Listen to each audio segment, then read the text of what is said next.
Hi friends, welcome to our channel. இந்த வீடியோவில் என்ன பார்க்க போகிறோம் அப்படின்னா மஷ்ரூம் கிரேவி வந்து எப்படி பண்ணுறதுன்னு பார்க்க போகிறோம். அதுக்கு நல்லா மஷ்ரூமை வந்து வாஷ் பண்ணி எடுத்துக்கோங்க.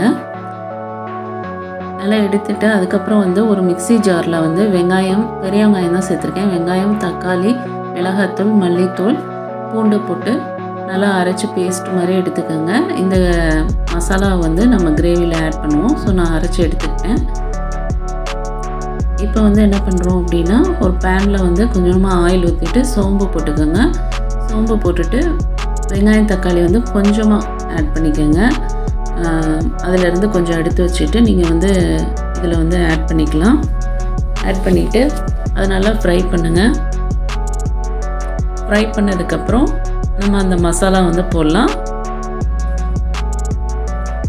கொஞ்சம் உப்பு வந்து நான் வந்து சேர்த்துக்கிறேன். சால்ட்டு சேர்த்துட்டு அதையும் லைட்டாக வந்து மிக்ஸ் பண்ணிடுங்க. இப்போ நான் அந்த மசாலா அரைச்சி வச்சுருக்கோம்ல, அந்த மசாலா வந்து இதில் வந்து போட்டுறேன். நம்ம சீக்கிரமாகவே இந்த கிரேவி வந்து செஞ்சிடலாம்.